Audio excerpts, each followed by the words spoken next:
Feliz sábado, igreja. Confesso que é impossível não achar estranho ainda essa condição que a gente está aqui nesse momento, a igreja vazia em pessoas físicas aqui, mas sabemos que virtualmente já existem várias pessoas que estão acompanhando a mensagem dessa manhã.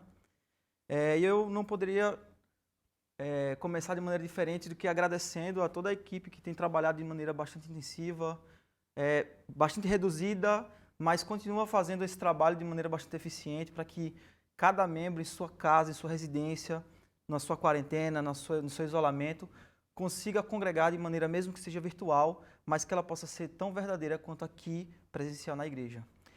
Queria agradecer também ao pastor André e ao pastor Richard, em nome da direção da igreja, pelo convite. Nós que não somos profissionais da oratória, confesso que é sempre uma oportunidade de praticar, de pregar, não é tão frequente na nossa vida, mas a gente sempre fica muito feliz, preocupado, fica bastante apreensivo com o teor, com a profundidade da mensagem. Então eu agradeço pela oportunidade de estar mais uma vez falando aqui na igreja. E para aqueles que me conhecem um pouco mais de perto, sabem que seria impossível a gente não falar sobre o cenário atual, as circunstâncias adversas que estamos vivendo, mas, claro, de uma maneira à luz da Bíblia. Não adianta a gente aqui querer expressar apenas a opinião própria, porque nós temos uma direção, nós temos um fundamento que é a Bíblia, o que é que a Bíblia fala sobre isso, quais são as nossas perspectivas, o que fazer, o que não fazer. E o que é interessante é que quando eu comecei a escrever e a pesquisar sobre o que pregar nessa manhã, eu me deparei com um conceito que para mim foi novo, uma palavra até nova para mim, que é o conceito de triunfalismo. Você já ouviu falar dessa palavra? A primeira vez que eu vi essa palavra, eu achei que era algo relacionado àquelas palavras corriqueiras que as pessoas criam justamente só para adequação linguística, como, por exemplo, o sufixo ismo significa um grupo comum de ideias comuns. Capitalismo, socialismo, qualquer que seja o grupo de pessoas que tem a mesma ideia, ela é terminada com ismo. E eu achei que o triunfalismo seria só uma adequação linguística, que essa palavra ela não existia, mas na verdade ela é uma palavra sim que existe, é um conceito na verdade, que é definido, que tem seu significado seguinte: a atitude de confiança absoluta ou excessiva no sucesso. Então, o triunfalismo, na verdade, é um conceito de que tudo vai dar certo, independente das circunstâncias, de maneira excessiva, não se preocupe, vai dar tudo certo. E, infelizmente, algumas igrejas, algumas religiões pregam sempre essa ideia. Não se preocupe que no final vai dar tudo certo. E, às vezes, não só no final, mas, tipo, você não vai passar por problemas, basta você se voltar para Deus, para Cristo, e tudo vai ser resolvido na sua vida. No entanto, não é bem isso que a Bíblia diz. Eu queria convidar você para abrir a primeira passagem aqui no livro de João, tá? O Evangelho de João, no capítulo 16. Eu sei que você deve estar aí na sua casa um pouco mais à vontade, pega o seu celular aí agora rapidinho, pode acessá-lo aí, o seu aplicativo da Bíblia, e vamos acompanhar a leitura aqui, o que é que fala sobre essa questão do triunfalismo, o que é que a Bíblia diz sobre esse conceito, sobre essa ideia de que tudo vai dar certo, que não existe problema, o sucesso é garantido. João, capítulo 16, no versículo 33, diz o seguinte: tenho-vos dito isto para que em mim tenhais paz. No mundo tereis sucesso. É isso? Sim ou não? Na minha não diz isso não. No mundo tereis vitórias. Sim ou não? Não, na minha versão diz o seguinte, acredito que a sua deve estar exatamente igual. Tenho-vos dito isso para que em mim tenhas paz, pois no mundo tereis aflições. Mas tende bom ânimo, porque eu venci o mundo. A palavra de ordem, talvez, a palavra mais falada nos últimos tempos é a crise. A crise. E eu tive a curiosidade de verificar qual foi o incremento que existiu com relação à crise. Para vocês terem uma ideia, a palavra crise, quando pesquisada no Google há 3 meses atrás, ela tinha cerca de 100 milhões de ocorrências. você conseguiria encontrar 100 incorrências, seja de sites, sejam de vídeos, 100 milhões de incorrências na internet, de toda a rede de computadores, falando sobre crise. No entanto, nos últimos 3 meses, esse número disparou de 100 milhões para quase 170 milhões. Então, a gente pode concluir que a crise ela tem sido algo atual. Tem acontecido com uma certa atualidade, tem atingido uma quantidade considerável de pessoas e a gente não poderia fugir desse cenário. Sabemos que vivemos um momento crítico de crise e o título da nossa mensagem, vocês devem ter visto no começo, nós temos o título Tempo de Oportunidades. E esse título ficou parecido uma chamada meio que comercial. E eu não te condeno se você pensou isso, que ficou parecendo um merchan daqueles econômicos, né? Quem nunca viu aquelas propagandas que falam assim, ganhe dinheiro sem sair de casa, aplique apenas alguns reais e você vai ficar rico em poucos meses.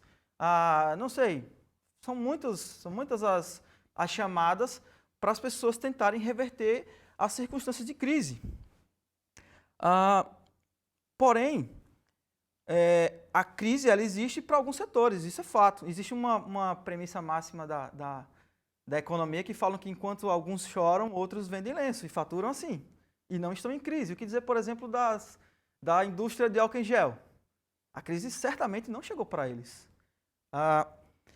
No entanto, a nossa análise com relação a essa instantaneidade de pensar que a crise ela é puramente uma crise econômica, se dá o fato de que há muito pouco tempo atrás, quando a gente falava sobre crise, automaticamente no nosso subconsciente só associava a uma crise econômica de fato. Se eu precisasse falar de qualquer outro tipo de crise, eu precisaria adjetivá-la para poder contextualizar aqueles que estavam nos ouvindo. Então, por exemplo, se eu falasse de uma crise que não fosse econômica, o país está em crise, todo mundo sabe que é uma crise econômica. Mas se eu falasse de uma outra crise, se eu estivesse referindo, por exemplo, a uma crise social, olha, o país tal na África está passando por um momento social conturbado, então eles estão em uma crise social. Se fosse, por exemplo, uma crise na saúde, a gente precisaria contextualizar essa crise. Se for uma crise política também, o que dizer, por exemplo, nas crises mais individuais, por exemplo, na crise de um relacionamento, talvez uma crise existencial. Então, existem várias crises, mas até pouco tempo, a crise ela era basicamente atrelada aos fatores econômicos. Mas a gente viu agora que uma crise sanitária, uma crise de saúde, tem efeitos na crise econômica, que por sua vez tem efeitos na crise social, e por sua vez o planeta está em crise. No entanto, a crise, ela não é muito citada na Bíblia, a palavra literal crise. Se não me engano, são apenas 8 ou 9 inferências à crise, literalmente a palavra crise, mas ela existe em vários sinônimos. Um sinônimo de crise, por exemplo, seria dificuldade, adversidade, tensão, complicações, conflitos. E a Bíblia, apesar de ser um livro da esperança, nós sabemos que a Bíblia é repleta de registros de conflitos, de problemas, né? Do começo ao fim, a Bíblia registra várias crises, desde a queda no céu até as atribulações que o povo remanescente vai ser submetido até a volta de Cristo. A Bíblia, do começo ao fim, tem uma série de altos e baixos, então toda a história da humanidade ela é marcada por esses momentos de crise. Então, não se sintam, como eu poderia dizer, privilegiados, entre aspas, por estar numa geração em que está vivenciando uma crise, porque isso aconteceu ao longo da história por várias e várias vezes, inclusive por longos períodos. O que dizer, por exemplo, o Espírito de Profecia, que nos prepara, relata e dá uma série de orientações frente às várias crises que podemos estar submetidos. Por exemplo, uma crise que é relatada aqui no Espírito de Profecia, no livro Desejado de Todas as Nações, mostrando a luta e a agonia de Cristo no Getsêmani. Aquilo foi um momento de crise. A história da humanidade, o futuro da humanidade estava sendo decidido ali, naquele grande conflito em que Cristo precisou pagar o grande sacrifício por nós. Aquele foi um momento de crise muito grande.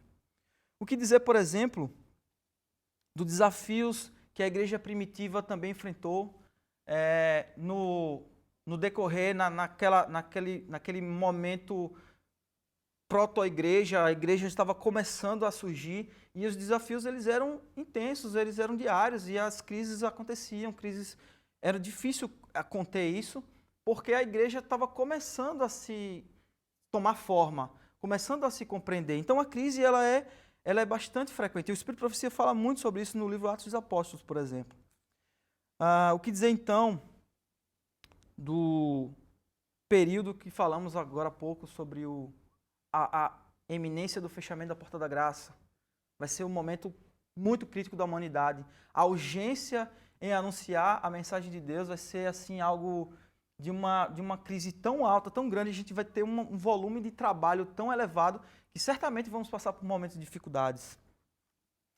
E o que dizer então das lutas pessoais? No livro Ciência do Bom Viver, sugiro a leitura, é um livro maravilhoso, pequenininho, mas bastante direto, com textos práticos da nossa vida. E um livro que fala sobre a ciência do bom viver certamente também abordaria as crises que são iminentes na vida de cada um. Então, e por último, uma crise financeira. Conselho sobre mordomia, nós temos também muitos materiais que falam como enfrentar esses momentos de crise financeira nesse sentido aqui agora. Então, tanto a Bíblia quanto o Espírito de Profecia, eles estão recheados de informações mostrando que não é um privilégio do passado, não é um privilégio da nossa geração, nós vivemos em crise, estamos passando por essa, não sabemos quanto tempo durará, se seria a última crise ou não, se for a linha do curso profético que assim seja, mas nós precisamos estar preparados, isso é fato. Eu queria convidar vocês para abrir mais uma vez a sua Bíblia, agora no livro de Filipenses, no capítulo 4. O livro de Filipenses é uma carta escrita para a igreja, para Filipos, e Paulo ele fez uma declaração muito interessante aqui, e é uma passagem muito famosa, muito conhecida, é uma passagem que várias igrejas, várias denominações vão utilizar esse texto como uma espécie, às vezes, de amuleto, né?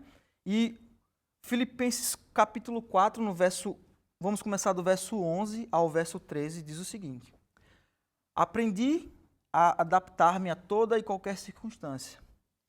Sei o que é passar necessidade e sei o que é ter fartura. Aprendi o segredo de viver contente em toda e qualquer situação, seja bem alimentado, seja com fome, tendo muito ou passando necessidade. Tudo posso naquele que me fortalece.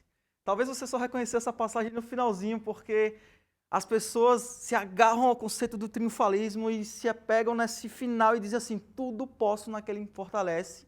Tiram o texto do contexto e falam assim, eu consigo tudo, tudo vai dar certo, porque quem me fortalece é Deus.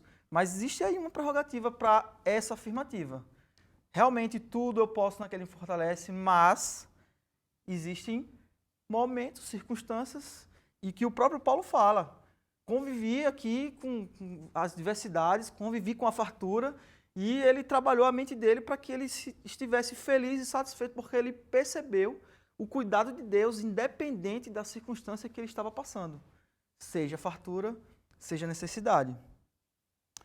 A crise também fez parte da rotina dos pioneiros da nossa igreja. A história da igreja, ela começou de maneira bastante árdua, bastante dura. Os relatos dos pioneiros mostram que era uma época muito difícil porque os obreiros e pastores, eles precisavam dividir as atividades eclesiásticas com o trabalho duro no campo. Então era muito difícil, não era tão fácil você trabalhar ao longo do dia inteiro, de maneira braçal, cansativo, e talvez no final do dia, à noite, se dedicar a escrever cartas, pregar mensagem. Foram momentos difíceis. E eu falo difíceis, não só momentos difíceis de esforço, mas momentos financeiramente ruins. No livro Vida e Ensinos, Ellen White ela relata que em uma das ocasiões ela estava costurando, fazendo mais um novo remendo em uma das mangas do casaco do seu esposo, e ela já não conseguia mais identificar qual que era o tecido original e qual que era o remendo. Vocês conseguem imaginar isso? Que situação difícil, não ter dinheiro mais para comprar. Nós conseguimos ainda com a crise econômica ter o conforto de conseguir ter uma roupa adequada. Imagine o limite a qual os pioneiros se submeteram. E é interessante que a Ellen White ela conclui que diante de todas essas dificuldades, ela confessa que ela chegou a questionar se Deus teria abandonado eles ou não. No entanto, ao final, ela concluiu que todo o sofrimento e provações que eles estavam passando estavam favorecendo para que eles se aproximassem de Jesus. Pode conferir essa história no livro Vida e Ensinos, lá mais ou menos na página 115, 116, conta esses detalhes, essa crise pessoal que a Ellen White ela enfrentou, o princípio da dúvida que surgiu, mas ao final ela concluiu que isso conduziu para mais próximo de Cristo. Certamente a melhor solução em momentos de crise é nos apegarmos às coisas de Deus. Óbvio. Talvez não seja tão óbvio em outra comunidade que não acredita em Deus, que não acredita nas coisas do alto, mas no nosso ambiente talvez seria chover no molhado, como fala no Nordeste, né? Falar uma coisa óbvia, se apegar às coisas de Deus. No entanto, os reflexos que as crises causam nas pessoas, elas são diferentes. Existem pessoas que vão reagir de uma maneira, existem pessoas que vão reagir de outra, apesar da psicologia moderna já comprovar que a fé, de uma maneira geral, tem um papel fundamental na superação de dificuldades e no enfrentamento de situações de pesar, traumas, perdas.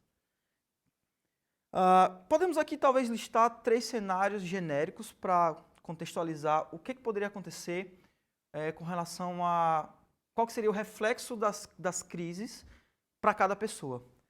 A primeira delas, que inclusive é um reflexo mais que normal, é que algumas pessoas, frente a essas dificuldades, costumam abandonar a fé. Talvez o desemprego, talvez as preocupações com as contas a pagar. Muitas pessoas, nessas circunstâncias, acabam se afastando de Deus.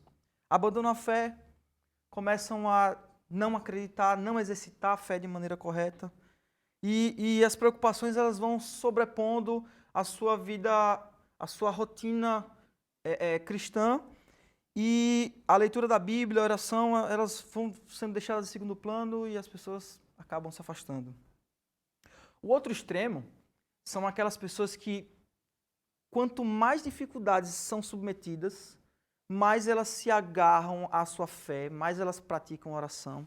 E o que parece é que elas vão se tornando cada vez mais fervorosas, porque elas acreditam de fato que se apegar a Deus nesse momento é a melhor solução para obter bons resultados frente à crise. E a terceira, talvez não menos importante, a terceira circunstância a qual as pessoas podem estar enfrentando a crise seria a atitude de que nem se apegam e nem se desapegam, né? Frente à crise, as pessoas não abandonam a fé completamente, mas também não depositam a sua confiança em Deus da maneira como deveriam. E esse comportamento intermediário, poderíamos dizer assim, ele é descrevido no livro do Apocalipse como a igreja de Laodiceia, né? Aquela que não é quente nem morna, não é quente nem fria, e morna a ponto de fazer com que Deus a enjoe a ponto de vomitá-la. Então, eu acredito que esse seria o pior dos cenários, apesar de você me perguntar, mas abandonar a Deus, abandonar a fé, seria pior do que a mordidão. Mas infelizmente, apesar do peso dessa informação, é isso que a Bíblia fala. Então, essa preocupação com a crise, se por acaso ela fizer com que a sua fé seja abalada, ela também é problemática. Eu não sei qual é o seu perfil que você tem encarado esse momento atual que vivemos. Eu não faço ideia qual é a reação, como você tem reagido às provações, principalmente porque cada um aqui, cada um que está nos ouvindo, tem reflexos, tem efeitos, uns para mais, outros para menos, talvez outros para melhor, tem faturado mais, tem vivido, tem ficado mais com a família, enfim, são diversos cenários, mas a crise vai ter um efeito, seja ele positivo, negativo, talvez zero, na fé de cada um. E aí é onde entra a oportunidade. Porque apesar da crise existir, esse momento é um momento de oportunidade. Que oportunidade então seria essa? Eu queria convidar para a gente ler mais um texto, porque o Evangelho de Pedro, lá no 1 Pedro, primeira carta de Pedro aqui, no primeiro capítulo, inclusive, ele começa a sua carta falando de um cenário bastante interessante. 1 Pedro, no capítulo 1, no verso 6, diz o seguinte. Eu vou ler na linguagem de hoje para a gente meio que se sentir um pouco mais representado, se sentir um pouco mais inserido nesse contexto a qual Pedro escreve. Alegrem-se, pois, por isso, se bem que agora é possível que vocês fiquem tristes por algum tempo. Por causa de muitos tipos de provações que vocês estão sofrendo, e essas provações são para mostrar que a fé que vocês têm é verdadeira. Pois até o ouro, que pode ser destruído e provado pelo fogo, da mesma maneira é a fé que vocês têm, que valem muito mais do que o ouro. Precisa ser provada para que continuem firme, e assim vocês receberão a aprovação, glória e honra no dia em que Jesus Cristo for revelado. Então, Pedro faz aqui uma relação com um metal extremamente resistente, extremamente valioso, extremamente venerado em todo o mundo. Até hoje o ouro é utilizado como uma moeda monetária em qualquer lugar do mundo. Você pode comercializar, negociar a partir do ouro. E ele nos compara nessa circunstância que o próprio ouro, com seu valor, a sua pureza, a sua resistência, ele precisa ser impactado de maneira muito forte, com um fogo muito forte, para que ele assim seja purificado. No livro Maior Discurso de Cristo, eu encontrei uma mensagem muito interessante, muito legal, e que encaixa bastante com o cenário que estamos vivendo, que fala o seguinte: as provações da vida são obreiras de Deus para remover do nosso caráter as impurezas e arestas. Segundo o autor do livro, ele escreve, de maneira parafraseando o Pedro, comparando o ouro, ele fala o seguinte, que somente as pedras preciosas somente as pedras que o mestre considera preciosas são submetidas aos desgastes do processo de lapidação e polimento, para que assim possam servir como colunas de um palácio. Então, uma pedra preciosa, para que ela de fato ganhe o seu devido valor, ela vai precisar ser submetida a um desgaste, muitas das vezes intenso, e aí sim ganhar a sua devida forma. E eu fiquei refletindo sobre isso, estava dirigindo por algumas horas essa semana e fiquei pensando, poxa, mas será que realmente eu não estou me colocando nessa condição de que eu preciso enfrentar algumas dificuldades para que isso me torne forte, me molde, me teste, me prove? Um estudante precisa fazer uma prova, ele precisa se submeter às dificuldades de estudar longas horas, vários dias, e aquilo não é nada, talvez muitas vezes não é agradável, mas aquilo é um mal necessário para que ele atinja uma excelência. Será que isso não será que, frente à crise, será que eu não posso interpretar também dessa maneira? O que dizer, por exemplo, de todos os patriarcas e profetas? Quando a gente estuda uma história bíblica bonita de superação, por exemplo, como a história de José. É muito interessante a gente ver o sucesso de José. José saiu de escravo, se tornou governador, se tornou um dos poderosos do Egito, conseguiu ser abaixo do faraó, era ele quem comandava, mas a gente dá um salto gigante de quando ele foi vendido como escravo até o ápice da sua vitória. É interessante que a gente esquece que ele passou anos preso, e eu fico imaginando José na cadeia, sendo tratado como um maltrapilho, e as dificuldades vindo, e as dúvidas que surgiram, mas o exemplo que José nos dá não é um exemplo de que tudo vai dar certo. O conceito de triunfalismo, que tudo vai dar certo, tudo vai ser sucesso, não se preocupe. Talvez no final você pode ter um sucesso financeiro, econômico, mas o caminho é longo. E o que dizer da caminhada cristã? O único sucesso garantido é o sucesso final. Mas as crises do caminho, elas são inevitáveis. Me permitam contar uma história de guerra. Eu gosto muito de estudar algumas coisas sobre a guerra. Não só porque eu sou ex-militar, eu tive um contato com as Forças Armadas, aquilo me brilhava aos olhos na época. Mas eu gosto de tirar muitas lições do período da guerra, porque a guerra, falo, por exemplo, da Primeira e Segunda Guerra Mundial, foram os momentos mais críticos da história da humanidade, e no sentido de conflito. E a guerra, por mais ruim que possa ter trazido as consequências para a sociedade, ela também trouxe uma série de lições, aprendizados, e a guerra ela tem uma história, ela tem um ensinamento para a gente sempre, a gente precisa aprender com isso. Me permito contar uma história muito legal, isso não é um conto, ela de fato aconteceu, é algo que aconteceu, uma true story, então não se preocupe, não é nada inventado ou aflorado para que fique parecendo poético e bonito, tá? Mas eu queria pedir à equipe que colocasse aí uma figura que eu mandei, que é uma figura de um aviãozinho. Eu gosto muito dessa imagem porque essa figura ilustrativa, ela mostra como que os aviões eles estavam retornando da batalha. Então, a equipe militar de engenharia, eles estavam o tempo inteiro ali analisando e vendo como que o conflito estava acontecendo, o que precisava fazer para ser melhorado. E eles notaram que os aviões, eles voltavam das batalhas com uma distribuição de marcas ali. Cada pontinho vermelho ali é uma marca da munição, de bala, né? Um tiro que foi alvejado, a aeronave foi alvejada mais naquele ponto. E eles perceberam que a aeronave ela não era alvejada de maneira aleatória. Existiam regiões que eram mais propícias a serem atingidas.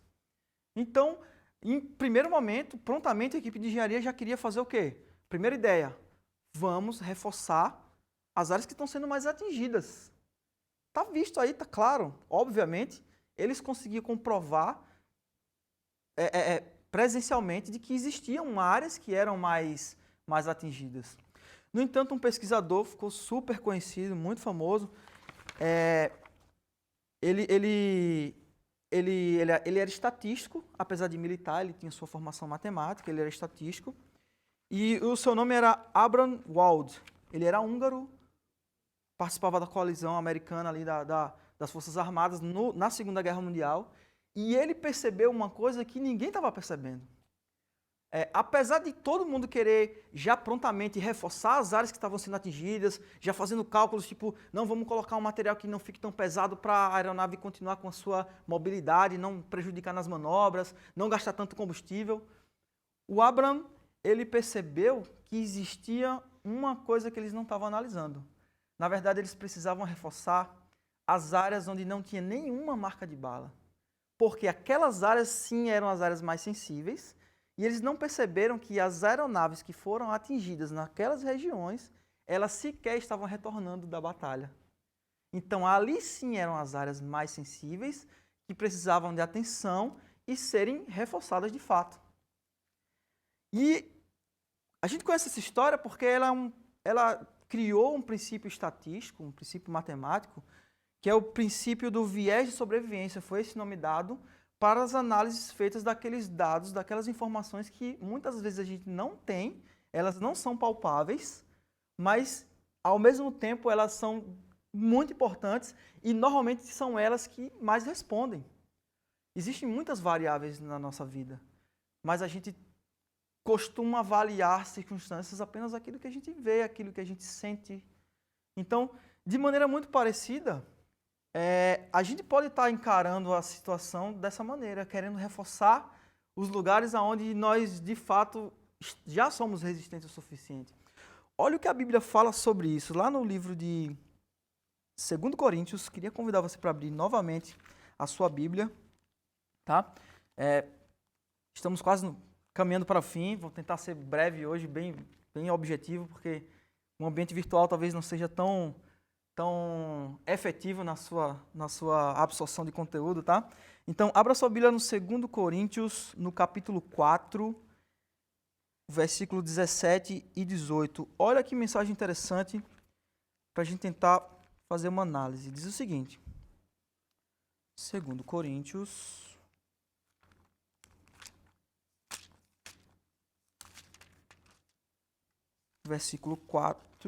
capítulo 4, versos 17 e 18.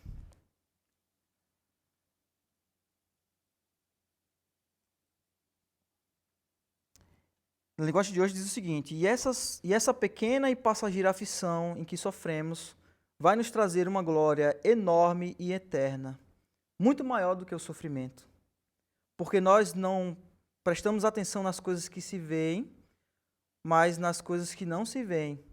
Pois o que pode ser visto dura apenas um pouco, mas o que não pode ser visto dura para sempre.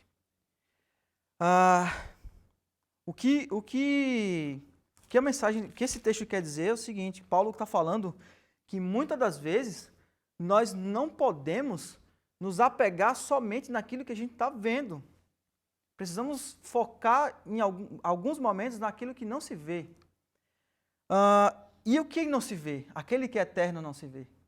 E talvez isso possa soar um pouco estranho para os céticos, os que não acreditam na mensagem, mas se eu não acredito naquilo que eu não vejo, é vã a nossa fé. As crises, de fato, não vão ser uma oportunidade de crescimento, não vão ser uma oportunidade de aprendizagem. Será que estamos perdendo o foco e olhando apenas para a crise, o número de mortos, o reflexo na economia, como que a situação vai ficar no futuro? Será que nós estamos, de fato, aprendendo e usando esse momento para o crescimento? Precisamos ter resiliência na atualidade. A igreja precisa ser resiliente. Quando eu olho para a igreja aqui hoje, a igreja física, eu não consigo mais me desprender da ideia de que a igreja não são as paredes. A igreja somos nós. Nós precisamos ser resilientes. E a resiliência é um termo que foi emprestado das ciências exatas, da engenharia de materiais, para as ciências humanas, porque essa é uma característica física. Ela não é originalmente uma característica humana. Os materiais que são resilientes são aqueles que têm a capacidade de receber um impacto, receber pressão, receber um atrito, uma força, e mesmo assim, por mais que eles se contraiam, se deformem, eles conseguem voltar para a condição natural. Então, não necessariamente ser forte é ser resiliente. Não necessariamente ser forte ser resistente é ser resiliente. A gente pode, sim, em algum momento, sentir os impactos, sofrer e duvidar, ou talvez questionar, mas precisamos ser resilientes. Eu acredito que essa é a grande oportunidade que a crise tem trazido para cada um de nós. Exercitar a nossa fé, exercitar a resiliência. Isso nos permitirá com que a gente tome as melhores decisões nos tempos mais difíceis.